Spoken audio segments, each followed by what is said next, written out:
Good to have you with us. I'm Joe Fryer. And I'm Savannah Sellers. We're going to start this hour with that powerful storm system that has been making its way across the country this week. We want to show you a picture. This is from here in New York. Lightning striking the Statue of Liberty. The thunderstorm brought heavy rains and wind gusts around 50 miles per hour to the area. Now, forecasters say the storm shouldn't produce any more tornadoes or hail. That's some good news, but it is bringing more rain and flooding throughout the Northeast and New England. Farther north, snow is the big concern. Some states like Maine and Vermont could get more than a foot of snow, making it the most significant snowfall of the season. A reminder, it's April. Top of all that, another storm system is brewing in California, bringing more wet weather to the West Coast. This morning, officials in Big Sur are encouraging people to evacuate. Crews there are still trying to repair roads that were damaged in the last storm. For the latest on the severe weather, we've got your Morning News Now forecast. Meteorologist Angie Lassman joins us now. Angie, good morning. Good morning, guys. You are exactly right. It is indeed April, and we are still talking about snow and a significant snowfall for folks in New England, maybe the most that we've seen all season long. So that's saying something, of course. We've got some improving conditions in a couple of spots, but I don't want you to get too used to it. Washington, D.C. to New York, you're looking at dry conditions right now. There's the snow I mentioned. Places like Boston still dealing with the potential for some rain and kind of a wintry mix this morning. And we've got some rain and even some snow and some higher elevations across parts of the Midwest. Now, parts of New England still under these winter alerts, including 8 million people, and for good reason. With that snow and those strong winds, likely to still see some difficult travel, some slick roads, and that snowfall is going to be quite impressive here as we go through the rest of your day today. When it comes to the winds, you probably heard them howling last night if you were sleeping in this area. Places like New York City, we saw really impressive wind gusts across this region, 40, 50 mile per hour wind gusts. And we still have the potential to see some of those strong wind gusts through the day today. So we're going to watch once more for the down trees, the down power lines as we get through your day today. We've got one area of low pressure, like kind of hanging out right by the coast. We've got another one that's going to eventually kind of fade off and we won't have to worry about that anymore. But this one stalls and leaves us with still the potential for some snow showers and some rain showers, not to mention some chilly and even breezy conditions as we get into the day tomorrow. We're still going to see some of those scattered showers across the region, but I don't want you to expect that it's going to be quite as heavy as what we've seen in the past couple of days as far as the rain is concerned, but the snow will be substantial. We could see additional snowfall up to a foot here as we get through the day today. That's on top of some already significant snowfall that happened yesterday. Some spots isolated, but still could be talking about the potential for 2 feet of snow by the time this system is finally out of the picture. Now, when we look ahead to this weekend, we're going to watch another system start to work on shore here in parts of California as we get through the day today and into tomorrow. Notice what we're dealing with by the time Friday rolls around. We've got some of that heavy snow across parts of the Sierra, the Cascades. We'll see that work into the Rockies. A lot of the country is going to be dealing with really nice conditions, some sunny skies, but we're still kind of unsettled across parts of the Northeast. The Appalachians will see that potential too. And then we start to see those storms working into parts of the plains. This is what we'll watch for your Saturday plans. We've got rain on tap for folks across the plains. We still got that snow, but now parts of the Rockies will deal with that.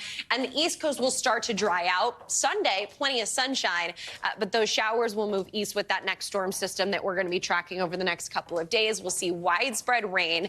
And unfortunately, that means that we could potentially be dealing with some rain and maybe some cloudy conditions for the eclipse on Monday. Your spring chill, though, it is still in place. 39 degrees in Boston today. That's all you're getting. Detroit hits 48 degrees, mid-50s in Nashville, guys. Spring is nowhere to be seen in this region. Maybe in May. Maybe in May. We'll try again next month. All right. Thanks, Angie. Angie, thank you. This morning, there is growing anger over that Israeli strike on a World Central Kitchen convoy in Gaza that killed 7 aid workers. The U.S. aid group was delivering much-needed food to Gaza's starving population. Several world leaders are now condemning Israel for the attack, and Prime Minister Netanyahu's explanation that, quote, this happens in war.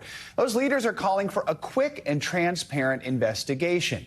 In an interview with Reuters, the celebrity chef and founder of the group, José Andrés, rejected Israel's assertion that the attack was a mistake. He believes the aid convoy was targeted deliberately. They were targeted systematically, car by car. They were targeting us in the conflicting zone, in an area controlled by IDF. Not democratic country and not military can be targeting civilians and humanitarians. It's very complicated to understand that we are going to be sending America is going to be sending its Navy and its military to do humanitarian work, when at the same time, weapons provided by America, not to defend Israel itself from missile attacks, but use weapons that are killing civilians in this moment.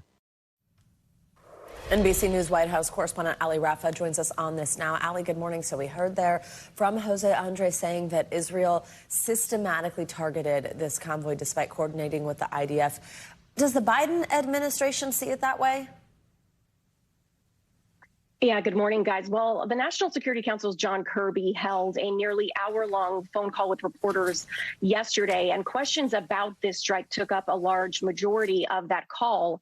Kirby condemned the strike, but he also referred specific questions about it and who is accountable to Israel. He said that he wouldn't speak for the IDF's operations. He was also asked whether the U.S. would conduct its own investigation of what happened.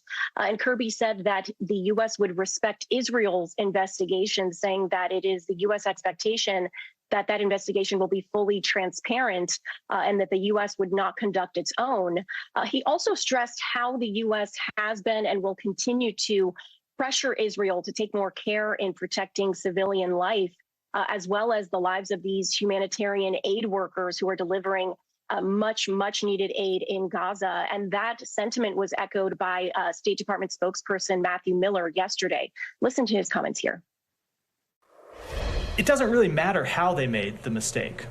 At the end of the day, you have 7 dead aid workers who are there trying to deliver humanitarian assistance. So whatever the reason was that led to this tragedy, whatever the mistake that happened inside the IDF, it's unacceptable. And they need to do better, and they need to put measures in place to ensure that it doesn't happen again. Kirby on that call yesterday, continuing to stress the U.S. view that Israel has the right to defend itself. And Kirby also denied claims that the U.S. is going easy on Israel, you guys. So, Ali, José Andrés also said that he can't understand how the U.S. is trying to ramp up U.S. aid efforts while at the same time supplying Israel with weapons that they are, quote, being used to kill civilians. So what's President Biden's message going to be to Prime Minister Netanyahu when they speak today? Do we know, is the Biden administration prepared to use weapons as leverage?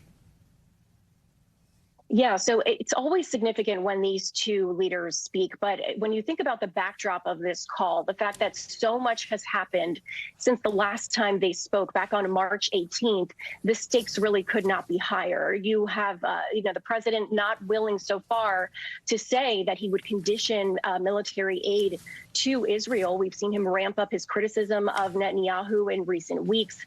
And as we see the personal relationship between these two men shift apart, the president and U.S. officials are trying to stress how close that the U.S. and Israel relationship still is, that these two allies, that there's no daylight between these two allies. Despite all of that, the U.S. is saying that its policy towards Israel has not changed, and it would continue to send military aid to Israel. As a matter of fact, it did just that as recently as last weekend. And even though that was part of longstanding aid to Israel, it still garnered a lot of criticism, guys. All right, Ali Rafa, thank you so much. Rescue efforts are still underway this morning in Taiwan after yesterday's 7.4 magnitude earthquake. At least 9 people were killed. Officials say more than 1,000 people were injured during the quake, with hundreds still trapped and dozens still missing. NBC News international correspondent Janice Mackey-Frayer has the latest. This is Hualien, and this is not the only building that is leaning so precariously. It shows how forceful that 7.4 magnitude earthquake was, and this was the area hardest hit, just 11 miles from the earthquake's epicenter. More than 1,000 people were injured in the quake, and hundreds are said to be trapped or missing, and there's now an all-out search to try to reach them. Here in Hualien, they are assessing the damage. Crews were pulling survivors through windows, and buildings like this are beginning to be demolished because there's simply no hope to rebuild them. People have been going to their houses and sifting through what's left and what's been lost, lamenting that so much could be destroyed in such a short period of time. But the real urgency here is in the mountain areas around Hualien. It's where helicopters have been rescuing mine workers stuck at a quarry, but there are still dozens who are still stranded there, and hundreds of people said to be trapped on roads that have been cut off by landslides. Some of them are trapped in tunnels, and there are dozens of people who are stuck at hotels in a national park. Now, earthquakes are not uncommon here. Taiwan sits on seismic fault lines along the Pacific Ring of Fire, but they do have good systems in place to try to prepare for them. There's cell phone alerts and very strict building codes, but still people are saying that they've just not experienced one as strong as this. At least 200 people are now living in temporary shelters because there are too many aftershocks and their houses are not yet stable. And again, the priority remains reaching those people who are stranded and desperately need to get to safety. All right, Janice, thank you so much. In the race for the White House, new polling from several battleground states shows that former President Trump has the advantage over President Biden. Several of these states were critical in President Biden's win in 2020. NBC's Garrett Haake explains how former President Trump is attempting to win back states he lost to Biden 4 years ago. Wow, what a nice crowd this is. Former President Trump barnstorming the Midwest this week, hoping to flip a critical region for his campaign. November 5th, we are going to win this state. We're going to win the White House, and we are going to save our country. We're going to save our country.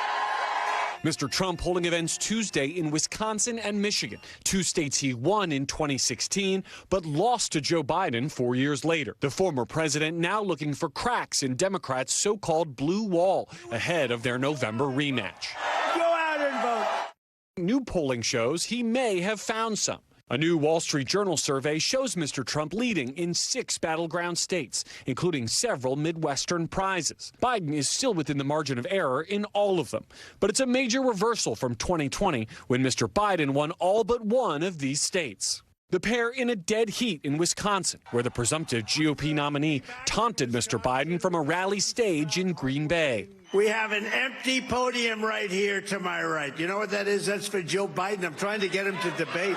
The easiest path to President Biden getting 270 electoral votes and winning re-election is repeating his victories in places like Michigan, Pennsylvania, and Wisconsin. In battleground Michigan, he has been trailing in poll after poll. And to change the trajectory of this race, he has to actually start overtaking Donald Trump. Donald Trump doesn't trust women. I do. The Biden campaign fighting back this week, releasing a new ad hitting Trump on abortion after the Florida Supreme Court greenlit a 6-week abortion ban, spotlighting the issue.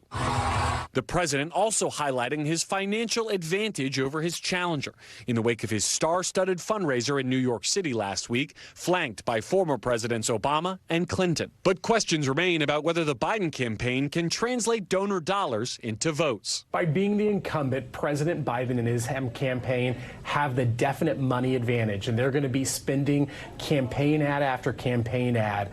But Donald Trump ended up proving in 2016 that sometimes you don't need the money advantage to be able to win a presidential contest. The Wall Street Journal poll also underscoring concerns about Mr. Biden's fitness for the presidency. Nearly half of battleground state voters think Mr. Trump is more physically and mentally fit.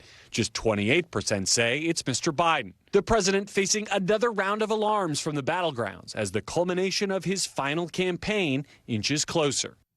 Our thanks to Garrett Haake for that report. Well, meanwhile, lawmakers in Nebraska made a late-night move on Wednesday to block a change to the way electoral votes are counted in the state during an election. Republican Governor Jim Pillen pushed for the change to a winner-take-all system in the state where all electoral votes go to one candidate instead of giving a vote to each congressional district. The measure overwhelmingly failed during a procedural vote. Former President Trump's hush money trial is still on track to start in a week and a half. On Wednesday, the judge presiding over that criminal case here in New York rejected an attempt by his legal team to try and delay the trial. Trump's lawyers were trying to stop the trial from starting on April 15th, citing presidential immunity as part of his defense. Judge Juan Merchan also denied Trump's motion to delay the trial until after the Supreme Court rules on his immunity claims in his federal election interference case. The former president is accused of falsifying business business records involving alleged hush money payments made to adult film actress Stormy Daniels. Trump has pleaded not guilty to the charges. NBC News senior national politics reporter Jonathan Allen joins us now with the latest developments. John, good morning. So Trump's lawyers made this argument in a filing last month. Judge Merchan said Trump waited too long to raise this argument of presidential immunity, which is, of course, something the Supreme Court's going to tackle later this month. What are the main takeaways from the judge's decision here? I think the main takeaway from the judge's decision here is there is now a judge out there on the record basically saying to Trump, I don't buy what you're saying. And specifically, he questioned the sincerity of the argument of presidential immunity, saying that, because this had been out there for a long time and Trump had not tried to avail himself of the argument that there was presidential immunity in this case, that him bringing up at this point is simply, dilatory, is basically an effort to get another delay and isn't really a sincere attempt. And I think, given all that's out there from the various judges hearing these various cases, Merchan's treatment of Trump, I think not only calls out Trump, but calls out those who would defend him on this question of, whether he's making legitimate legal arguments or simply trying to delay justice until the time that he might be reelected. Prior to the ruling, prosecutors had urged the judge to reject the attempt to delay the trial because of pre-trial publicity, arguing that Trump has actually constantly stoked and encouraged such publicity. What impact could the ruling have on the proceedings? The sort of basic impact that it has on the proceedings is the proceedings are moving forward, number one. And number two, that you're going to, I think you're going to hear a lot about what Donald Trump said as president of the United States in this trial that suggests he knows exactly how all these payments worked.